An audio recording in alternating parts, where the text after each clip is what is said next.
più dura e la più lunga di tutte le guerre combattute da Carlo Magno fu quella contro i Sassoni, i pagani del nord. Carlo Magno marciò per la prima volta contro di loro nel 772, quando aveva 30 anni, e l'ultima grande deportazione in massa che conclude questa vicenda triste e sanguinosa è dell'804, quando Carlo Magno di anni ne aveva ormai più di 60. Per 30 anni, praticamente per tutta la vita, Carlo Magno combatté per sottomettere i Sassoni. Come mai una guerra del genere? I Sassoni occupavano praticamente tutta la Germania del Nord, fino al Mar Baltico e all'Elba, ed erano una grande popolazione ancora pagana. Questo dal punto di vista di Carlo Magno era decisivo. I Sassoni per il resto erano molto simili ai Franchi, il livello di civiltà non era tanto diverso, la lingua era simile, ma il regno franco, lo sappiamo, era da sempre un regno cattolico che su questa identificazione con la fede cristiana costruiva la sua politica. Perciò sottomettere i Sassoni e cristianizzarli è uno degli obiettivi centrali di tutta l'attività politico-militare di Carlo Magno. Questo naturalmente significa anche, dal punto di vista delle conseguenze storiche, estendere l'impero, appunto, fino a occupare tutta l'Europa centrale. È un passo decisivo per la formazione dell'Europa come la conosciamo noi oggi. La guerra contro i Sassoni in realtà ha due tipi diversi di motivazioni. Quelle religiose, che sono quelle ufficiali, non sono le uniche. Avere un confine aperto con questo popolo pagano, come lo chiamavano loro, era un problema costante.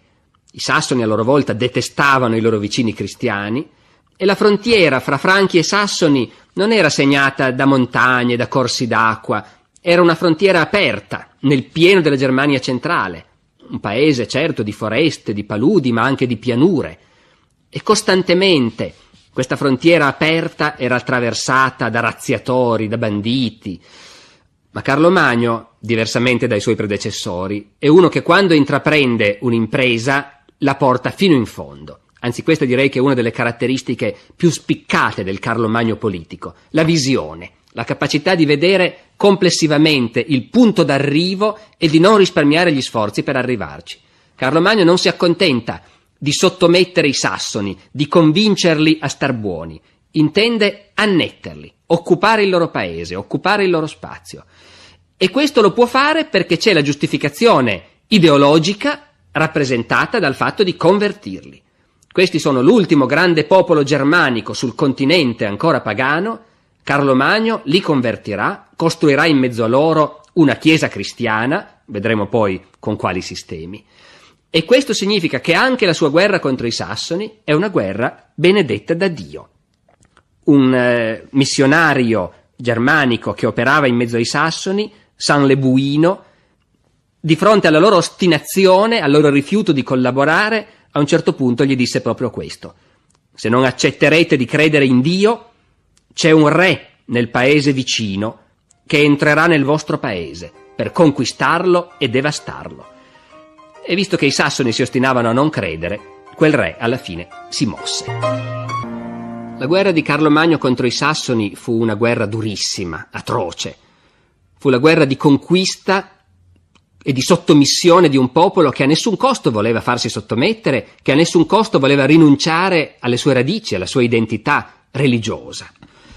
Fu una guerra condotta in profondità, con incursioni nel paese nemico rivolte a portare il terrore, a stroncare la resistenza con l'esempio. Fu una guerra di colonne franche che penetravano nel paese sassone in forze, con forze così schiaccianti che i sassoni non potevano affrontarle in campo aperto, e quindi ovunque i franchi arrivassero, i capi sassoni erano costretti a sottomettersi, erano costretti a battezzarsi, a pagare il tributo, e ovunque arrivavano i franchi costruivano fortificazioni primitive di legno, come potevano fare allora, e ci lasciavano delle guarnigioni. E poi veniva l'autunno e il grosso dei guerrieri franchi tornavano in patria, e queste guarnigioni e anche i preti che si erano portati dietro restavano soli in mezzo a un nemico che in apparenza si era sottomesso, e regolarmente ogni inverno o qua o là qualche capo sassone si ribellava. In una zona o nell'altra i sassoni insorgevano, aggredivano le fortezze, se riuscivano a prenderle sterminavano la guarnigione, regolarmente arrivavano notizie di chiese attaccate, di sacerdoti uccisi, e allora regolarmente cominciavano le rappresaglie. Appena la stagione lo permetteva, nuove forze franche comparivano nel paese, si spingevano ancora più in profondità, saccheggiavano e distruggevano e bruciavano i villaggi e portavano via il bestiame e portavano via gli uomini in schiavitù per punire le province che si erano ribellate. E ancora una volta i sassoni apparentemente si sottomettevano perché non potevano fare diversamente, erano più deboli. Solo molto raramente dei capi sassoni sono riusciti a radunare delle forze per dare battaglia in campo aperto. Normalmente non lo facevano.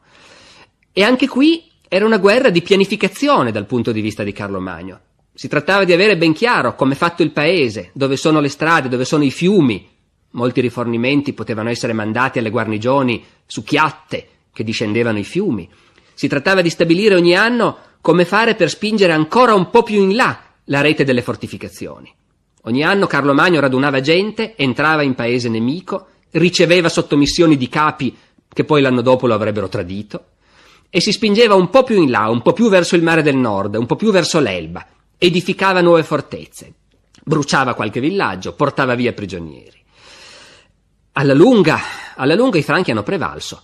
Alla lunga questa guerra, che è diventata in certi momenti quasi una guerra di sterminio fra un regno poderoso e un popolo diviso, inferiore, ecco, alla lunga i franchi hanno prevalso. Questa guerra si è conclusa con la vittoria dei franchi. Ma certamente è un impegno con cui Carlo ha dovuto fare i conti per tutta la vita praticamente. La svolta decisiva si ha quando Carlo Magno per la prima volta si rende conto che non è possibile continuare a entrare nel paese dei Sassoni d'estate e poi ritirarsi lasciando soltanto delle guarnigioni. La svolta decisiva si ha in quell'anno, mi pare che sia il 786, in cui per la prima volta Carlo Magno sverna personalmente nel cuore del paese sassone. Si porta dietro l'esercito, la famiglia, la moglie, i bambini, la corte, costruisce grandi fortificazioni, resta lì tutto l'inverno. E questo è un cambiamento decisivo, perché fino a quel momento i capi sassoni d'inverno respiravano, potevano radunare gente, radunare scorte alimentari, prepararsi a riprendere la lotta. Invece in quell'inverno la cavalleria franca arriva dappertutto, disperde i concentramenti di partigiani, chiamiamoli pure così, brucia i villaggi e le scorte, e l'anno dopo i capi sassoni davvero si trovano con l'acqua alla gola, assediati nel loro stesso paese, e stavolta si sottomettono sul serio. Il Carlo Magno della guerra sassone è un Carlo che ci appare sotto la luce meno gradevole, non c'è dubbio su questo. È il generale che sta conducendo una guerra di annientamento, una guerra ideologica contro un nemico che continua a ribellarsi, che chissà perché non vuole sottomettersi. È il generale che comanda un esercito poderoso, continuamente aggredito e molestato da partigiani, da ribelli, e che risponde di conseguenza. La guerra di Carlo Magno in Sassonia è una guerra appunto di terrore, è una guerra di rappresaglia, è una guerra di esecuzioni di ostaggi, innumerevoli occasioni, una in particolare è rimasta famosa ed è rimasta come una macchia sulla memoria di Carlo, tanto che gli storici sono rimasti anche turbati da questo episodio. C'è un'occasione a Verden, sulla Weser, quando nel 782 Carlo Magno si è fatto consegnare più di 4.000 ostaggi sassoni. E quando gli arriva notizia di una nuova ribellione, fa giustiziare in un solo giorno tutti questi ostaggi. Ecco, di fronte a cose come queste, storici come quelli dell'Ottocento, ma anche del Novecento, che volevano in qualche modo celebrare la grandezza di Carlo, sono rimasti impressionati. C'è tutta una letteratura che cerca di negare l'autenticità storica di questo massacro. In realtà poi dopo ne abbiamo viste ben altre, quindi non c'è da stupirsi che in quest'epoca in particolare un comandante militare assediato in un paese nemico potesse ricorrere a misure di questo genere. Altrettanto sgradevoli sono le misure di deportazione. Ci sono più occasioni in cui Carlo Magno, per stroncare la resistenza di qualche capo sassone, decide di sgomberare il suo territorio. Tutta la popolazione viene radunata e deportata in altre zone. E nelle zone che sono rimaste libere, Carlo Magno fa affluire coloni. Fa affluire coloni franchi, fa affluire coloni slavi, cosa che poi gli storici tedeschi, specialmente in epoca nazista, non gli perdoneranno. Caccia via i sassoni, che sono dei puri e duri germani, e al loro posto fa venire gli slavi. Ma evidentemente a Carlo Magno non interessava l'aspetto etnico, razziale. Non era una guerra nazista questa, ma era una guerra di religione. I sassoni dovevano essere sottomessi e convertiti. E in questo senso tutti i mezzi erano buoni, anche l'emanazione di una legge terribile, come il capitolare sassone di Carlo Magno, è la legge che stabilisce come dovranno essere puniti quei sassoni che si ostinano a non accettare il governo franco e che si ostinano a non accettare la nuova religione. Ed è appunto davvero una legge impressionante. È la legge che stabilisce che quando un sassone aggredisce un sacerdote o saccheggia una chiesa deve essere messo a morte, e quando un sassone viene colto nell'atto di non rispettare il digiuno della Quaresima deve essere messo a morte, e quando un sassone è sospettato di avere compiuto gli antichi riti pagani o di aver sepolto i suoi morti secondo l'usanza pagana e non quella cristiana deve essere messo a morte. È una legge la cui durezza si misura specialmente se noi sappiamo che normalmente le leggi di quest'epoca non condannavano a morte. Questa era un'epoca dura, rozza, ma era un'epoca in cui la legge dello Stato, la legge del re, non condannava nessuno a morte. La gente poteva cavarsela, qualunque cosa avesse commesso, pagando delle ammende, accettando di fare penitenza. Se poi uno aveva ammazzato qualcuno, se la vedeva con i parenti del morto. Questa è un'altra faccenda, e il re non ci metteva mano. Ma le leggi del re non condannavano a morte nessuno del suo popolo. Ecco, invece veramente incontrare questa legge sassone, che così spietatamente elenca tutta una serie di delitti, di colpe, di offese alla fede cristiana, per cui l'unica pena prevista è la morte, ci dà la misura di come Carlo Magno in certi momenti, per disperazione, abbia pensato che soltanto un regime di terrore gli avrebbe fatto vincere la resistenza dei sassoni. Abbiamo parlato a lungo degli aspetti più sgradevoli, anche impressionanti della guerra sassone, ma c'è anche un altro risvolto su cui vale la pena di fermarci. Questo, l'abbiamo detto più volte, era un'epoca dura, rozza, ma questo non vuol dire che la gente dell'epoca non sapesse ragionare, non sapesse riflettere e discutere su quello che stava facendo. A un certo momento, nell'ambiente di Carlo Magno, fra gli intellettuali della sua corte, fra gli uomini di chiesa dell'impero, si comincia a avere la sensazione che forse questo non è il modo giusto per convertire un popolo. Si comincia a dire che forse stiamo sbagliando. Ecco, questo è il discorso che viene fuori con insistenza. Stiamo attenti perché stiamo sbagliando.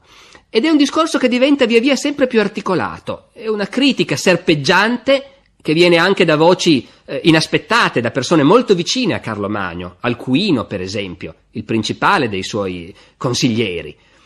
Si comincia a discutere e si dice: ma siamo poi sicuri che si può convertire la gente con la spada, con la forza, che si può obbligarli a convertirsi? Ecco, questa non era gente, anche gli intellettuali, che amasse discutere molto in profondità di teologia, e però in occasioni come queste si vede che invece la discussione nasce.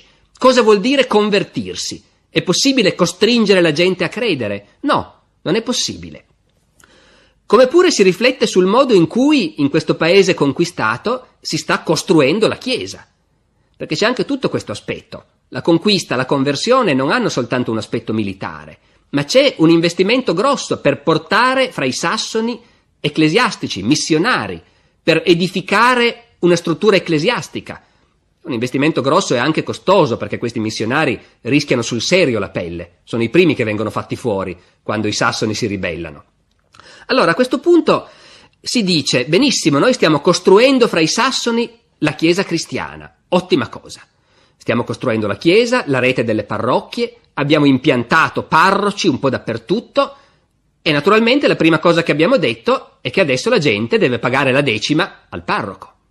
E questo è normale, perché in Occidente, nell'impero, già da molto tempo è stato stabilito che tutti i fedeli devono pagare una tassa, la decima appunto, per mantenere il clero. E però Alcuino e altri cominciano a dire: attenzione, perché perfino noi che siamo cristiani da secoli ci secca lo stesso pagare la decima. Adesso noi abbiamo convertito questi sassoni, gli portiamo la parola di Dio e come prima cosa gli diciamo: pagate. Forse non è la cosa giusta. E la cosa più impressionante è che queste discussioni non rimangono confinate ai circoli intellettuali, ma a un certo punto cominciano ad avere una ricaduta politica. Quando ormai i sassoni sono praticamente sottomessi, Carlo Magno intraprende una guerra contro un altro popolo pagano, gli Avari.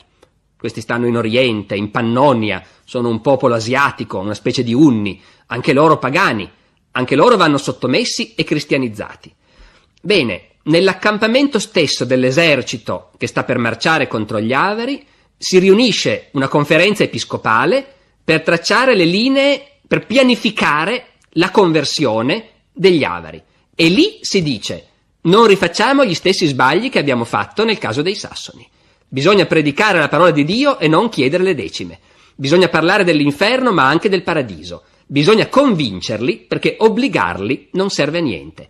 Ed è in questo stesso contesto che Carlo Magno alla fine si lascia convincere a ritirare la legge sassone, a ritirare quella legge tremenda che in pratica imponeva lo stato d'assedio in tutta la Sassonia, e a concordare con i capi stessi dei Sassoni una nuova legge molto più moderata. Ed è in questo contesto che la guerra sassone si conclude davvero.